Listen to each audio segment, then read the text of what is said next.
Welcome, welcome, welcome to the SubHub podcast. I'm EmKay Sullivan. And I'm Dani Moreno. And today we have Anna Gibson, who is currently in her 6th year at Washington University. She actually recently got 11th place at the indoor mile at NCAA's. I saw maybe an Instagram post that wasn't exactly what she was shooting for. That's still a great result. Last year in cross country, she was also 13th at West Regionals. And she does have some trail results, which is really exciting. She just missed a spot on the USA team in 2021 because she got 5th place at Narnar, which was a selection race that year. And this past year, she was first in the Rut VK and the Rut 11K. And just to shout out a couple of her PRs, 2:04 in the 800 indoors, which that's wild to me considering how many laps you do indoors for the 800. Her 1500 is 4:13, mile 4:32, her 3000 is 9:08, and her 5K is 16:37. Welcome to the pod, Anna. Thanks for having me. Yeah, she's fast. just a little bit. I wonder if that's the fastest 800 PR I've seen coming into trail so far. 2:04, that is flying.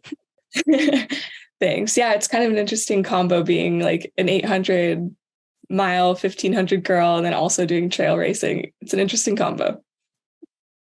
Yeah. So you're from Jackson Hole originally. So you grew up trail running a little bit. Tell us about, I guess, how you got into the sport to begin with. Yeah. I guess I was really fortunate growing up to have trails just right out my back door from my house and also like from my high school. So like a fair amount of the training that we did as a team when I started getting into running in middle school and in high school was on trails, which was awesome. Like we would even go up into Grand Teton National Park on occasion and run around Jenny Lake, which was just my favorite training day of all time. We'd get sent home from training at like 8 p.m., but it was just the best. So yeah, I did get to grow up running on trails a bit, which I think just like really got my love for running going. And, I love track as well, but the trails was a huge part of why I love running and continues to be.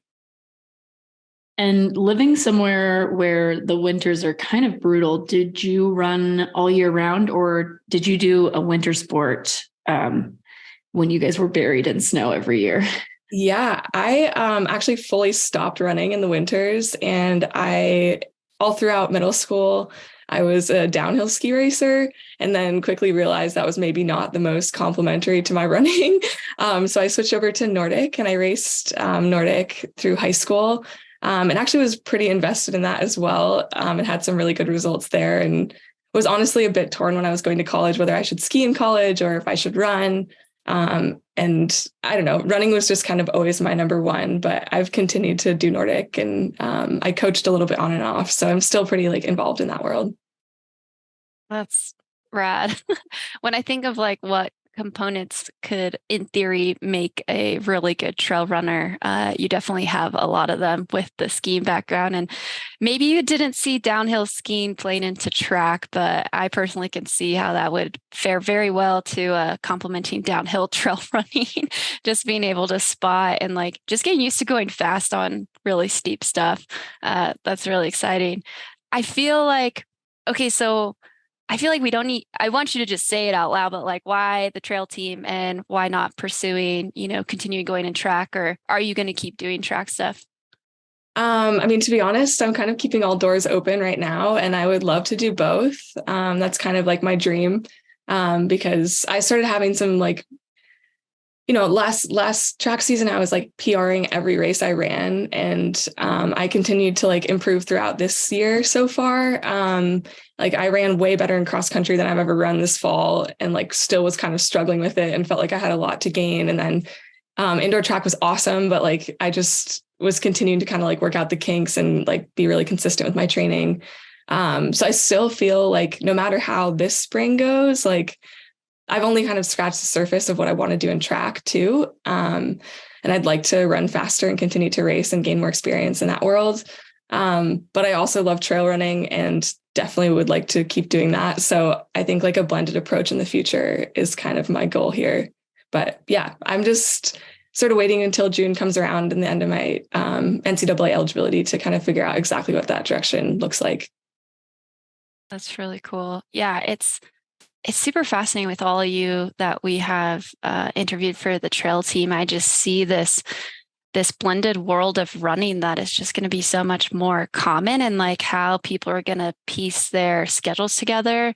Again, I think that's where it's going to be helpful having like Grayson. I'm sure that maybe excited you, like she's put together some of those calendars, but my mind's just kind of going crazy. Like all you younger people that are coming out of college, like the world of running, I think, is changing. Like if you could do track, cross country, and trail and like make it work, that's going to be really cool.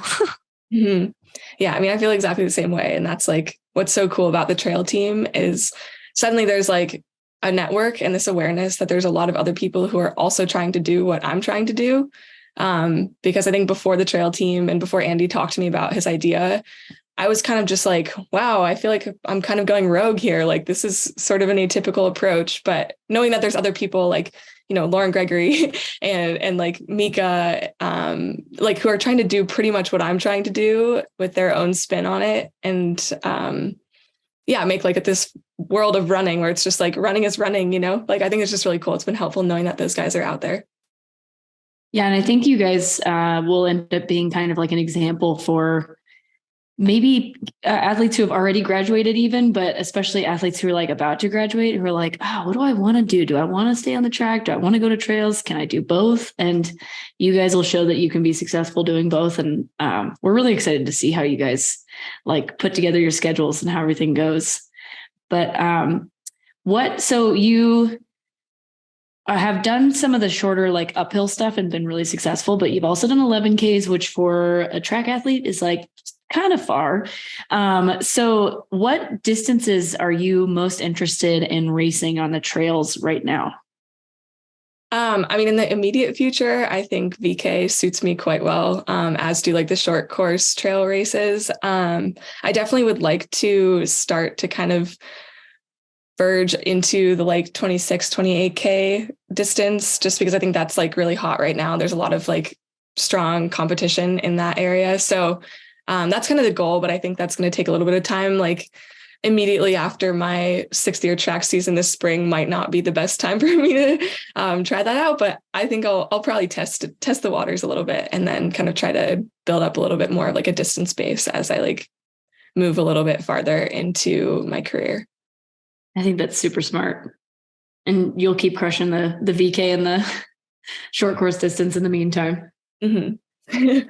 Yeah, I feel like we need more VK specialists just in general in the States. We have Really? like our queens, but we need more out there. So that'd be really cool to get more people just focusing on that, to go over to Europe and dominate in those areas. Yeah, I do love the VK. It's like my body just loves to go uphill. Whether like it doesn't matter if it's skiing or running or what it is, but like the uphill, it just really likes. So I'm like, okay, we'll feed that. That's okay. Yeah. Do you do a lot of uphill skiing, like as training when you go home over the winter and stuff? I do. Yeah. And I mean, I was actually able to incorporate that a fair amount out here in Seattle too. Like the mountains are, I mean, I can skin an hour from my house, which is really not that bad. So I've gotten in a good routine of having that as part of my cross training. That's really cool. And yeah, I think the VK distance is just really good for athletes coming out of college anyways, because you guys have so much speed that really you just got to like hang on. And you know how to dig a hole more than most people. The pain cave. Yeah. Yeah. I feel like right now it's just like people use it for like tune-ups and stuff. So that's exciting. Do you anticipate your training is going to change much, or do you have like a coach that's going to help you with trail specific stuff? I mean, I think my training will change a little bit just by nature of probably not racing every 2 weeks in the future, but and also like I would like to incorporate a bit more trail stuff. Like even if I'm competing in track, I think that it would be easy for me to incorporate like easy runs on trails or long runs on trails during that season, which I haven't really been able to do while I've been at Washington, just by nature of training with a team and kind of having like a more specific track focus. So I think that will change a little bit. I'm not really sure where I'll be living or what coach I'm going to be working with or who I'll be training with in the coming year. So I'm, sorting out all those options. And I think a large part of that will be what my contract options are and like what type of support the trail team is able to provide. So yeah, it's just a lot of moving pieces, but I think it will change a little bit, but hopefully not too dramatically. Yeah, that's exciting to have options and not really know where you're going. You get a lot of flexibility right now. So we know that you're focusing on track right now through June, NCAA championships. Do you have a trail schedule after that, or do you just kind of waiting to see how you're feeling? I mean, it's all loose. I definitely have a bit of a schedule that I would like to do. But, I need to see how I'm doing come June and honestly, July also, because I would like to race at USA's if I can. Right now, my thought is to go over to Europe after USA's and do some of the World Cup races and then also some of the Golden Trail and just get like some more like international exposure. And then I want to do Pikes Peak and Mammoth Trail also later in the summer. So, I mean, I have ideas, but it's all loose. I don't know what will happen. And a lot of that, I think, will depend on where I'm living and how my training is going. That's cool. What like European races can you share which ones you're interested in? I mean, I'm definitely interested in, I think like Series and All is a big one that I have on my calendar. And then also, I did a World Cup last summer. It's like the climb to the Eagle's Nest. I'm not going to try and say that in French because I'll butcher it, but I did that one last summer. It's a World Cup and that was awesome. I loved that race and the course was super cool. It just like goes right up the side of Mont Blanc. So I'd like to make it back there. That's in late July. And then maybe like Piz Tri VK. Nice. So that's what I have right now, but we'll see. That's really coul. Man, Sierras and Now is just becoming this really cool. I'm glad it's picking up momentum in the States. I feel like we've been underrepresented in maybe like the past 5 years. So to have so many fast people going, what sounds like this year is really exciting and last year too. But yeah, that's awesome. What goals do you have for the remainder of your NCAA career? Oh, that's a hard question. I mean, I just want to enjoy the rest of it, I think is like the biggest thing. Like I have like performance goals and I got like a little bit banged up at the end of indoor season. So I just took a month off of running and I've been cross training pretty hard, but just kind of getting back into running workouts now. So things have been like a little delayed. I'm like, I don't really know where my fitness is at. So it's hard to set like a performance goal, but yeah, if I can just like have a really good time and leave college, like feeling like I did my best and I had a really good career and had a great time living here and training here, then I think I would call it a success and I'll be happy with it. I love that. So I guess any last like things you want to say, people you want to shout out, comments about the trail team, anything before we sign off? Oh, I mean, I guess just like big shout out to Andy Wacker and everyone who's been helping him. I know Grayson's done a lot and Allie McLaughlin and Adam Petterman have all been playing a really big role in making the trail team happen. And it is such a cool network and such a cool concept. And they also just launched like the Trail Team Club, which is another group of like 30 more people who are all kind of taking part in it. So I'm just really excited to like be a part of this network. It's like something that US trail running needs so badly. So shout out to those guys. Such a cool idea and like really cool to see it actually happening. Yeah. Dani and I, every time we've to have this conversation, it's like, man, we wish we had that. I know. Yeah. It's so great. Yeah. And I'm glad you're going to like feel the schedule out and see how your body feels. Cause I would say that is the number one mistake I see of people coming out of college is like, you're so used to racing all the time that like when it comes to trail running, you're like, yeah, I could race every weekend because you're just used to that system in college. And so, yeah, I think that's really smart to just see how it goes. If you're feeling good, obviously VKs, you can recover a lot faster, but just kind of inching your way up. So yeah, for our listeners to just know, you don't have to race every weekend. Oh God. Oh God. I literally could not imagine. Some hard lessons there, I will tell you. Yes. Even like once a month is yes, we're present. Well, Anna, we are so excited to follow along with you this season and see hopefully another VK specialist rise. That would be really cool to follow along. Bummer you won't be able to try out for the team this year, but hopefully next time around you'll be a veteran by that point. And so we'll see you donning the red, white, and blue. Yeah, I hope so. Well, thank you both so much for having me. It's been fun chatting with you. Yeah, of course. This has been the SubHub Podcast, brought to you by Free Trail.